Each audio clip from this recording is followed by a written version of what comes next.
Multiple sources confirmed to Fox 13 the body found in South Memphis late yesterday is that of kidnapped jogger Eliza Fletcher. And finally, some relief for folks in Jackson, Mississippi. Water has been restored, but there is still an issue. We'll have an update on that. Thanks for joining us on a Tuesday. I'm Ernie Freeman. Glad you're back. Oh, I thought you said, how's my back? No, I said glad. And how's your back? Glad you're back. Back's fine. Yeah, good to be back. Yeah, he's back finally. Hey, I'm Valerie Calhoun. It's September 6th. Meteorologist Brittany Bose joining us live at Severe Weather Center 13.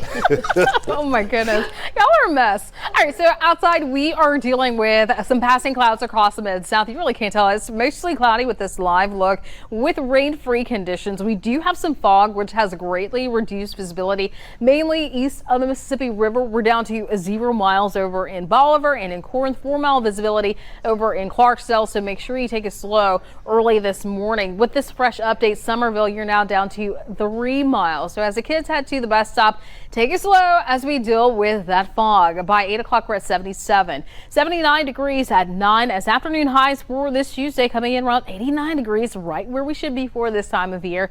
Under a mix of sun and clouds, a low rain chance of around 30% for this afternoon. So some splash and dash showers and winds coming in around 5 to 10 miles per hour. I'll track out the showers for you coming up in less than 10 minutes. But first, here's Sheila O'Connor with the live check of these roadways. Thanks, Brittany. 7 o'clock now for this Tuesday morning. I'm starting off with this live look of 240 and Mount Moriah Road because going westbound, I'm seeing some significant delays over here, but I'm not getting any reports of any accidents or any breakdowns or things like that. And I've checked all the TDOT cameras over here and I haven't found anything either. But your speeds about 13 miles per hour, and that's the closer you get near Perkins Road as well. So it's a small section of the interstate, but I'm going to go ahead and give you an alternate route so you can save some time, especially as we're all trying to get back into work, get the kiddos to school, things like that. Your alternate route will be Winchester Road up to Perkins Road. That gets you around that slowdown and back over to the interstate. Outside of that delay there along 240, everywhere else in the city of Memphis is looking pretty good. Looks like I just had an accident populate down there in Fraser, so I'll track that and bring that to you here in about 10 minutes. Live with the real-time traffic and weather, I'm Sheila O'Connor. And we begin our 10 coverage with the kidnapping of Eliza Fletcher. Multiple sources tell Fox 13 the body found last evening is that of the kidnapped mother. And we have Fox 13's Jeremy Pierre joining us live from where they found that body in South Memphis. I know they're keeping you a little ways away from the scene, but what are they doing right now, all these hours later? Yeah, they're still investigating here on the scene in the South Memphis neighborhood near Victor and Person. That is where they are combing the area for any type of evidence. They're still combing for evidence hours after locating this body here in the South Memphis neighborhood. Now, this all started to culminate about 5 o'clock yesterday evening. Investigators discovered the body while searching for Eliza Fletcher, the Memphis mother and teacher abducted while jogging near the University of Memphis Friday. Now, police found this body near Victor and Person Avenue, Victor Street and Person Avenue in South Memphis around 5 o'clock yesterday evening. Now, this location is very interesting. Let me tell you why. This location is where investigators discovered the body. Is within walking distance from the Longview Garden Apartments. Why is that interesting? Well, that's the place where Fletcher's alleged kidnapper, 38-year-old Cleotha Abston, the man who is in custody right now, is said to have been seen cleaning black GMC terrain hours after the abduction of Eliza Fletcher. Cleotha Abston, he is due in court this morning. Right now, he's only charged with the kidnapping, the abduction of Eliza Fletcher. Of course, we're going to be inside of that courtroom this morning, 9 o'clock at 2:01, when he makes that appearance. He's being held on a $500,000 bond. We're going to continue to stay here on the scene throughout the next couple of hours of Good Morning Memphis, continuing to gather information from our sources, both in the newsroom and here on the scene. So stay with us. Reporting live this morning here in South Memphis, Jeremy Pierre, Fox 13 News. Yeah, a big presence there. Still a lot to determine in this investigation. How this young mother died, the cause and manner and things like that. So much more to come. But today, the man charged in her kidnapping, Eliza Fletcher's kidnapping, Cleotha Abston, will be in court. Fox 13's Carolyn Serta joining us live from our breaking news center with more on that. So what charges is he facing right now? Yeah, Ernie, right now we know that Abstin is going to head to court to face a judge for connection to the disappearance of Fletcher. So the charges he currently faces are especially aggravated kidnapping and also tampering with evidence. So right now he is being held on a $500,000 bond, $500,000. He is currently being held on. The 28-year-old was arrested on Sunday, 2 days after Fletcher disappeared, which happened on Friday morning. Now, Memphis police connected Abstin to Fletcher's abduction with several key pieces of evidence. First, his sandals being found near Fletcher's cell phone and water bottle close to Central Avenue and Zach Curlin Street. That's the area where police say surveillance video shows her being violently attacked and kidnapped. An arrest affidavit also showed DNA found on those sandals matched Abstin, and his arrest report said that Abstin was wearing those same sandals at a movie theater the night before the kidnapping.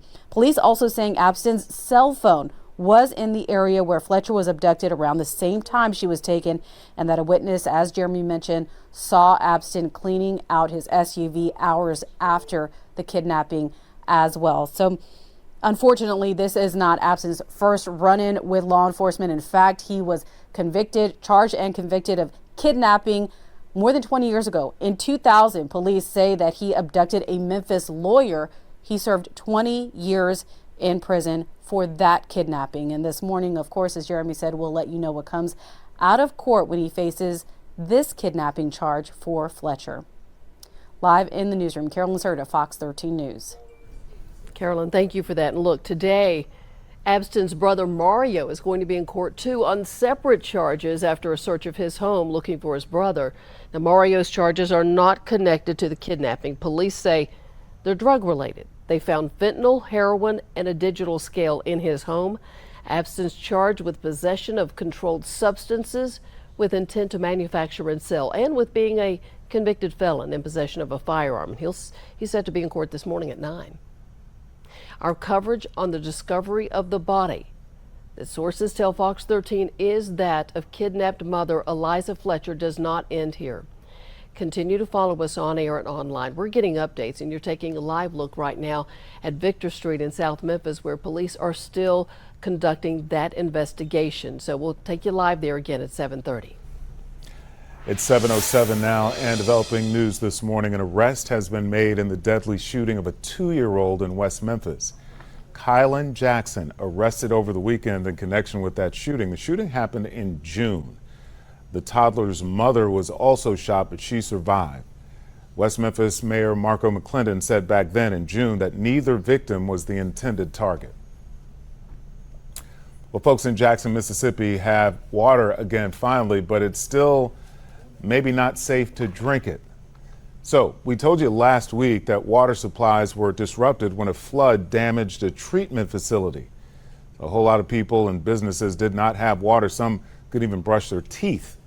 Governor Tate Reeves saying that the water pressure has now been restored and all of the city tanks now full. People in Jackson can trust that toilets can be flushed, and people in Jackson can trust that the fires can be fought. We know that it is always possible that there will be more severe challenges. This system broke over several years, and it would be inaccurate to claim it is totally solved in a matter of less than a week. Well, we know it's not totally solved because even though the water is flowing again, Jackson is still under a boil water advisory. And the reason for that is because crews can't guarantee that the water is safe to drink. They have to get 2 rounds of clear water samples before they can do that. And they won't even begin that process until the middle of this week, maybe tomorrow or Thursday. All right, let's check our forecast. How much rain might be in the forecast. Here's meteorologist Brittany DeBose in Severe Weather Center 13. And we're rain-free across the Mid-South, just dealing with some passing clouds right now. By the time we get to noontime, partly cloudy conditions. But as we head into the afternoon, into the early evening hours, watch out for some splash and dash showers. By 5 o'clock, isolated showers across North Mississippi, near Clarksdale and in Oxford. As we head into into the 10 o'clock hour, sun's going to be down by then. That rain chance gradually going on down. That rain chance for today only around 30%, but rising the closer we get to the weekend. I'll let you know how often you want to have the umbrella coming up in less than 10 minutes. But first, here's Sheila O'Connor with a check of those traffic flows. And here is that new accident that I told you about out in Fraser. It's at Thomas Street and Fraser Boulevard. The only delays that I'm seeing from this is in the eastbound lanes of Fraser Boulevard. It's really nothing too heavy. So if you live out here and this is part of your commute, I don't think it's going to slow you down too much. But I am keeping my eyes on this, and I'll let you know if it turns heavier or if it starts to extend further down. This is another look of the I-40 bridge. It does not appear that RDOT is on the scene over here just yet to begin those bridge inspections, but again, that could happen at any moment. They were supposed to be out in the westbound lane starting at 6:30 this morning, but again, it looks like they're a little delayed in getting out there. So just be prepared. They could be out there at any moment to start those inspections. Monday to Thursday from 6:30 to 3:30 in the evening, they will close down the outside lane going westbound along I-40, and then from 8:30 to 5:30, the outside eastbound lane will be closed. That will also happen Monday to Thursday as well. This inspection is expected to last the next 4 weeks, so make sure you are paying attention because cones and signs will be out. Live with the real-time traffic in Mother, I'm Sheila O'Connor. We are on top of breaking news this morning as multiple sources confirmed to Fox 13. The body found in this area of South Memphis late yesterday is that of kidnapped jogger Eliza Fletcher. What happens next? Well, we continue to follow this and get more information. We'll be right back after this.